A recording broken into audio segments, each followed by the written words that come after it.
10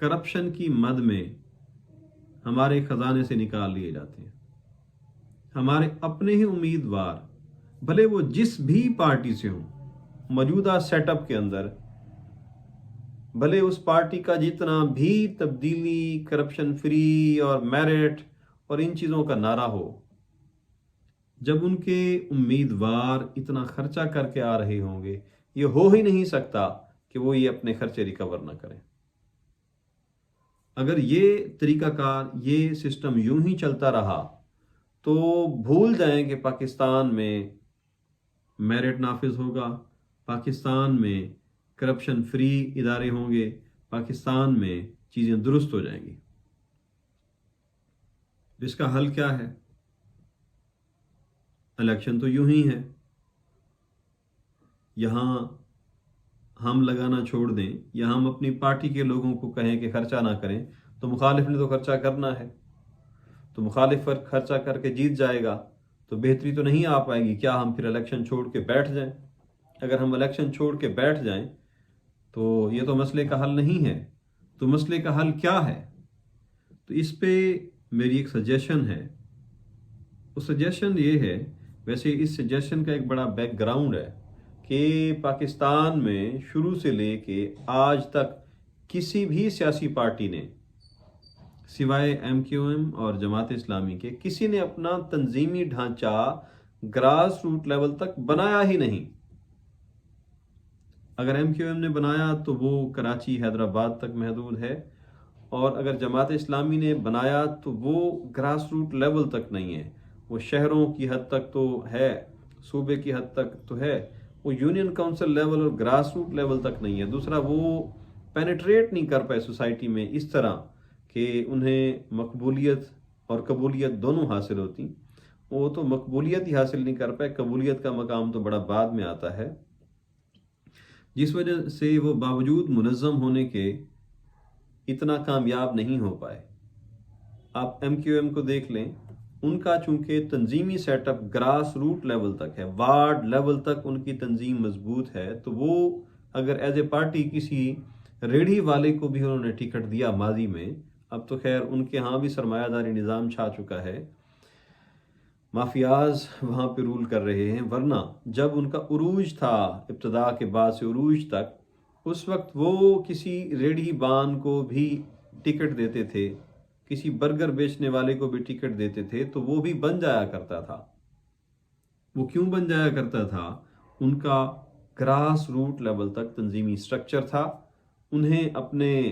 election offices بنانے کے لیے امیدوار کو خرچہ نہیں کرنا پڑتا تھا، انہیں اپنے الیکشن ایجنٹ مقرر کرنے کے لیے پیسے دے کے بندے خریدنے نہیں پڑتے تھے، بلکہ تنظیم کی جو ہائرارکی تھی ان کے ذمے لگ جاتا تھا وارڈ سے پی پی یا این اے تک کہ سب نے اپنے حصے کا حصہ بقدر جسا خرچہ کرنا ہے. یہ بوجھ تقسیم ہو جاتا تھا تو پارٹی جس کو امیدوار ڈکلیئر کر چکی ہوتی تھی، پارٹی جو کہ گراس روٹ لیول تک ہوتی تھی، تو مخالف بھلے جتنا خرچہ بھی کر لیتا، وہ اس طرح کے ڈیووٹڈ لوگ وارڈ لیول تک اس کے پاس نہ ہونے کی وجہ سے اور اس طرح کی یونٹی نہ ہونے کی وجہ سے کوئی بھی ان کے مقابلے میں اتنا کامیاب آج تک نہیں ہو پایا. تو اس ماڈل کو اگر تمام جماعتیں اڈاپٹ کریں، خاص طور پہ وہ جماعتیں جو حقیقی طور پہ تبدیلی کی خواہاں ہیں، جیسے پی ٹی آئی ہو گئی، ان کا تو نعرہ ہی تبدیلی کا ہے، ہم بھی اس نعرے کے حامی ہیں،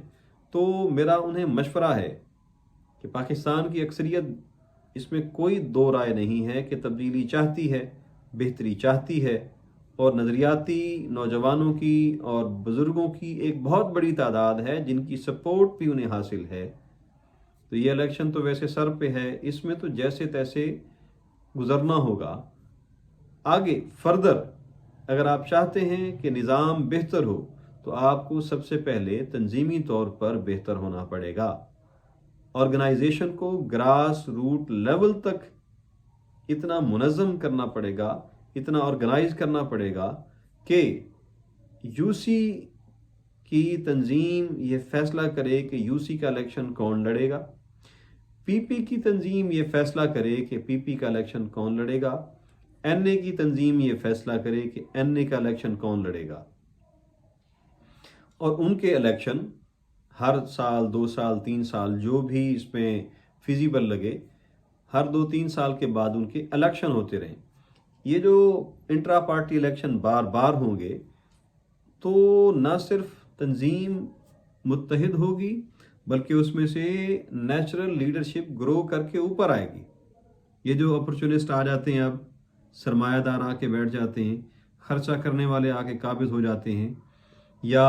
پیراشوٹرز آ جاتے ہیں دوسری پارٹیوں سے، الیکٹیبلز، یہ الیکٹیبلز کی سیاست کا بیڑا غرق ہو جائے گا۔ الیکٹیبلز کی ضرورت ہی نہیں رہے گی پارٹی کو۔ جس وقت تنظیم اس طرح آرگنائز ہو گئی، مضبوط ہو گئی اور گراس روٹ لیول تک اس کی روٹس ہوئیں، ورنہ یہ تبدیلی کا خواب بس ایک دیوانے کا خواب ہی رہے گا، اور کرپشن کے خاتمے کا خواب یہ محض خواب ہی رہے گا۔ تو اگر سیاسی پارٹیاں اور خاص طور پہ پی ٹی آئی چاہتی ہے کہ ملک میں حقیقی تبدیلی آئے تو انہیں اس طرح آرگنائز ہونا پڑے گا، کرپشن کے خاتمے اور الیکشن میں پیسے کا جو ایلیمنٹ ہے اسے کم سے کم کرنے، اور جیتنے والے کینڈیڈیٹ کو کرپشن کرنے پہ مجبور کرنے والے جو عوامل ہیں ان کے خاتمے کا صرف یہی حل ہے۔ اگر اس کے علاوہ کوئی دوست سمجھتے ہیں کوئی اور حل بھی ہے تو کمنٹ سیکشن میں وہ کمنٹ کر کے مجھے اس سے آگاہ کر سکتے ہیں۔ جن کے پاس میرا رابطہ نمبر ہے وہ رابطہ کر کے واٹس ایپ کے ذریعے اپنی رائے سے آگاہ کر سکتے ہیں، تاکہ اگلی آنے والی ویڈیو میں اس منصوبے کو یا اس سوچ کو مزید بہتر پیرائے میں آپ لوگوں کے سامنے پیش کر سکوں، زیادہ سے زیادہ لوگوں تک یہ پیغام پہنچے، اور پھر سیاسی پارٹیز اس آئیڈیا کو اڈاپٹ کریں یا اس پہ کام شروع کریں۔ میں نے تو ایک رف آئیڈیا دے دیا ہے، اس پہ پولیٹیکل لوگ جو واقعی ملک کی بہتری کے لیے کچھ کرنا چاہتے ہیں مزید برین سٹورمنگ کر کے، مزید ڈیٹا اس پہ کلیکٹ کر کے، مزید اس پہ ریسرچ کرا کے بہتر طریقے اور بھی اس میں اختیار کر سکتے ہیں۔ اور یہ کام کوئی 1-2 الیکشنز 8-10 سال کے اندر ہونے والا نہیں ہے، مسلسل اس کے لیے ہمیں کئی اشرے چاہیے۔ دیکھیں، ملک قائم رہنے کے لیے ہوتے ہیں، جب تک قیامت نہیں آتی دنیا نے قائم رہنا ہے، اور اللہ کرے ہمارا ملک عظیم بھی قائم رہے۔ جب اس نے رہنا ہے اور ہماری نسلوں نے اس میں بسنا ہے تو ہمیں ایسے اقدامات کرنے ہوں گے، ایسے قدم اٹھانا ہوں گے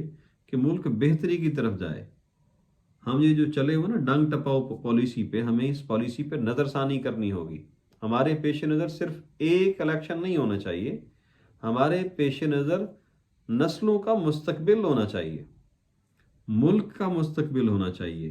اور ہم ایسے منصوبے بنائیں۔ دیکھیں، شارٹ ٹرم منصوبے بھی ضروری ہوتے ہیں، شارٹ ٹرم گولز بھی ضروری ہوتے ہیں، ان کو اچیو کرنے کے لیے شارٹ ٹرم منصوبے بنانے پڑتے ہیں، لیکن ہمارے لانگ ٹرم گولز اور ان کو اچیو کرنے کے لیے لانگ ٹرم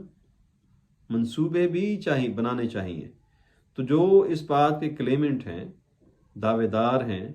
کہ وہ ملک میں حقیقی تبدیلی لانا چاہتے ہیں، ملک کے خواہاں ہیں، ملک کی نسلوں کا مستقبل سنوارنا چاہتے ہیں، تو انہیں الیکشن کو کم سے کم خرچے والا بنانا ہوگا اور امیدواروں سے بوجھ کو ہٹانا ہوگا، تاکہ وہ خرچہ جو کر چکے ہوں اس کی ریکوری کی مجبوری میں انہیں کرپشن نہ کرنی پڑے۔ یہ تو ہو گیا،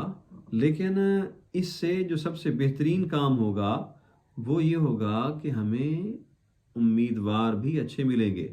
تب پارٹی کی مجبوری نہیں ہوگی کسی الیکٹیبل کو ٹکٹ دینا، بلکہ اس وقت پارٹی میرٹ پہ ٹکٹ دینے کی پوزیشن میں ہوگی، اچھے لوگوں کو، پوٹینشل رکھنے والے لوگوں کو، ویژن رکھنے والے لوگوں کو ٹکٹ دے گی، اور وہی لوگ ہی ملک کی تقدیر بدلنے کی اہلیت رکھتے ہوں گے، اور وہی لوگ ہی ملک کو بہتری کی راہ پہ گامزن کریں گے۔